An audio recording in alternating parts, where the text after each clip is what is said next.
रामायण और महाभारत के पन्नों में कुछ ऐसी शक्तियां छिपी हैं जो सिर्फ ताकतवर नहीं बल्कि बहुत अजीब हैं। ऐसी शक्तियां जिनके काम करने का तरीका इतना अनोखा है कि वो लॉजिक और कल्पना के भी परे है। हम यहां सुदर्शन चक्र या ब्रह्मास्त्र जैसे दिव्य हथियारों की बात नहीं कर रहे। हम बात कर रहे हैं ऐसी शक्तियों की जो युद्ध के सारे नियम ही बदल देती हैं।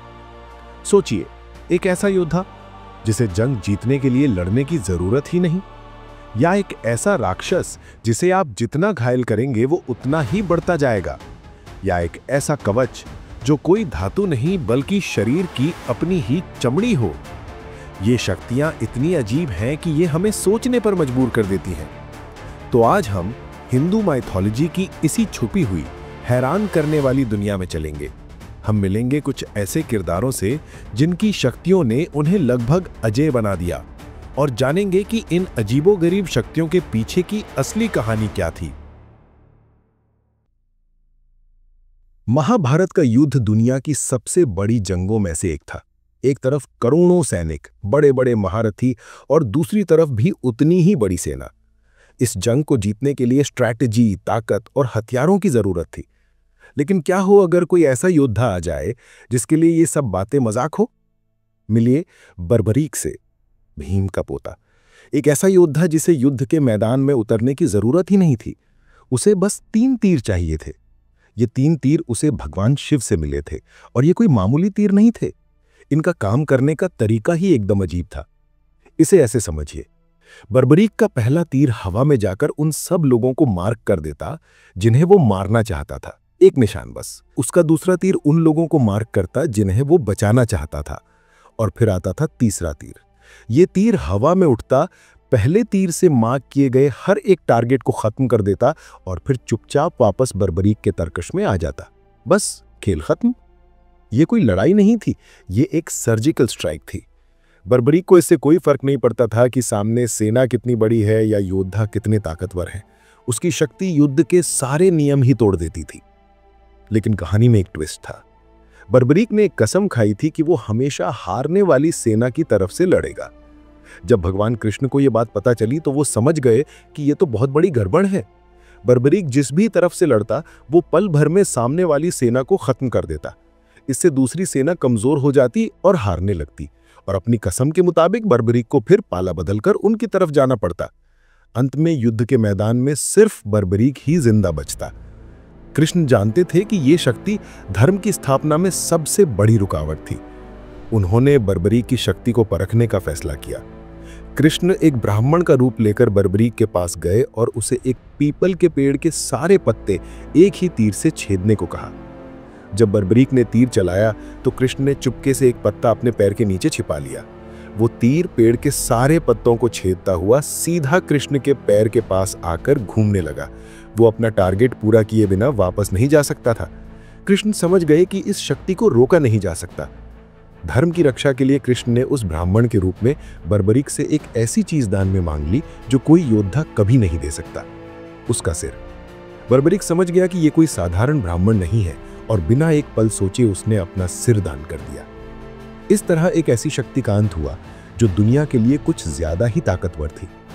लेकिन क्या हो अगर सबसे बड़ा हथियार कोई तीर या तलवार ना हो बल्कि आपके शरीर का ही एक हिस्सा हो? एक ऐसा हिस्सा जिसे कोई काट नहीं सकता, कोई भेद नहीं सकता।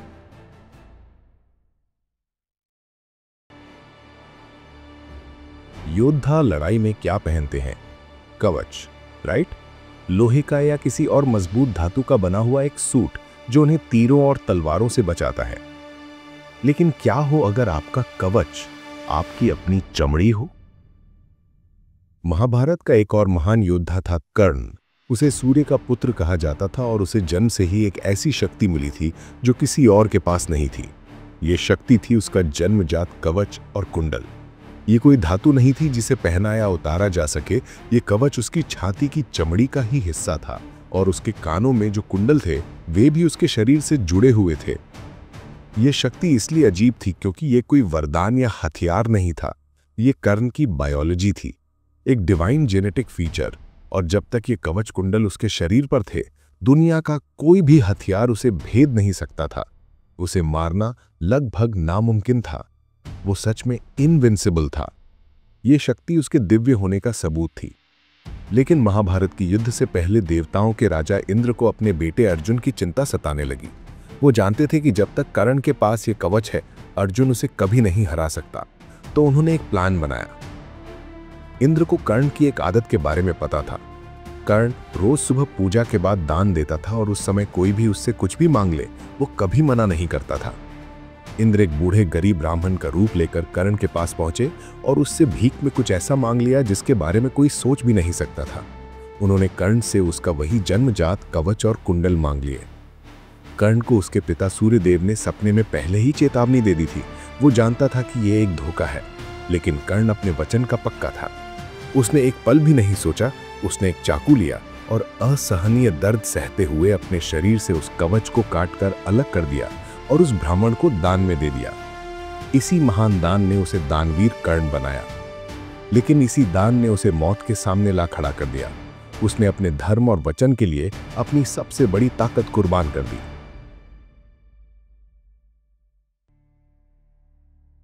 कर्ण का कवच उसकी अपनी चमड़ी थी। लेकिन क्या हो अगर शक्ति आपके शरीर में बाहर से जड़ी हुई हो, जैसे किसी सुपर हीरो की छाती में उसका पावर सोर्स लगा हो। महाभारत में एक ऐसा ही किरदार था, अश्वत्थामा, गुरु द्रोण का बेटा। अश्वत्थामा एक बहुत ही खास चीज के साथ पैदा हुआ था। उसके माथे के बीचों बीच जन्म से ही एक दिव्य मणि जड़ी हुई थी। ये कोई मामूली पत्थर नहीं था, ये एक डिवाइन आर्टिफैक्ट था जो उसे अलौकिक शक्तियां देता था।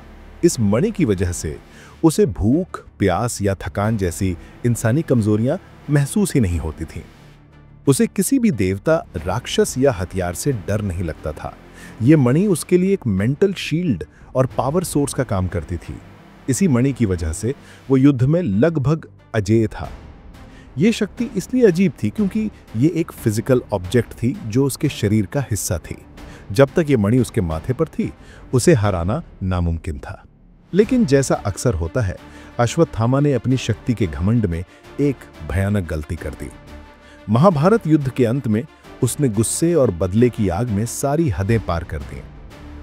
उसने पांडवों के सो रहे बेटों को मार डाला और पांडवों के आखिरी वंश, एक अजन्मे बच्चे को मारने के लिए ब्रह्मास्त्र चला दिया। ये एक ऐसा गुनाह था जिसे माफ नहीं किया जा सकता था। सजा देने के लिए भगवान कृष्ण खुद सामने आए। उन्होंने अश्वत्थामा को हजारों साल तक दर्द में इस धरती पर अकेले भटकते रहने का श्राप दिया।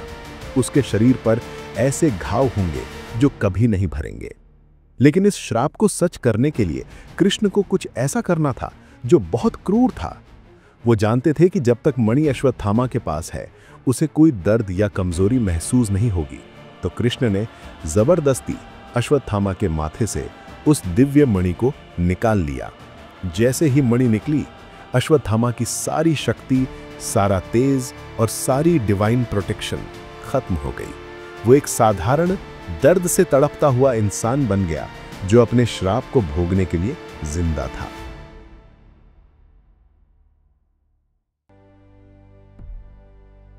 एक दुश्मन को मारने का सबसे अच्छा तरीका क्या है?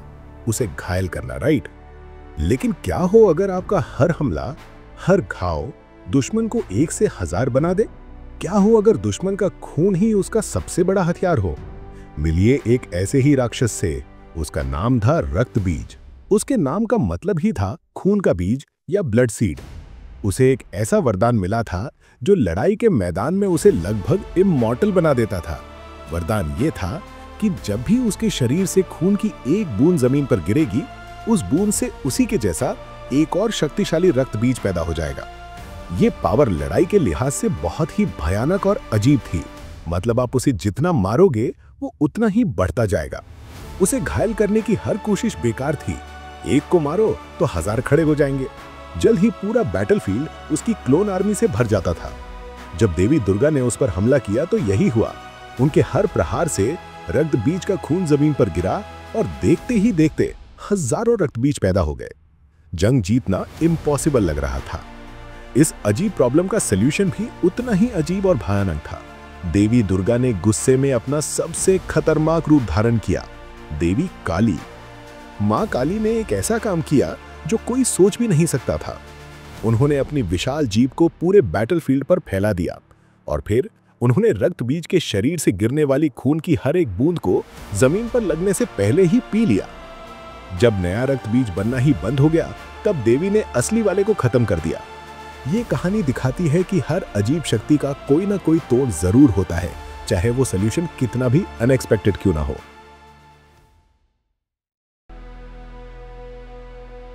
तो हमने कुछ बहुत ही अजीब शक्तियों के बारे में जाना। एक योद्धा जो 3 तीरों से जंग खत्म कर सकता था, एक कवच जो शरीर की अपनी ही चमड़ी थी, एक मणि जो दिमाग में लगी थी और एक राक्षस जो खून से मल्टीप्लाई होता था। लेकिन ये कहानियां सिर्फ वाओ व्हाट अ पावर बोलने के लिए नहीं है। इन सब के पीछे एक गहरा मतलब छिपा है। ये कहानियां हमें एक बहुत जरूरी सबक सिखाती हैं। पावर मिलना बड़ी बात नहीं है, बड़ी बात यह है कि आप उस पावर का इस्तेमाल कैसे करते हैं। आपकी शक्ति ही आपके कैरेक्टर का सबसे बड़ा टेस्ट होती है। कर्ण ने अपनी शक्ति दान कर दी और दानवीर कहलाया। अश्वत्थामा ने अपनी शक्ति का गलत इस्तेमाल किया और उसे हमेशा के लिए श्राप मिला। और बर्बरीक को अपनी शक्ति धर्म की रक्षा के लिए त्यागनी पड़ी।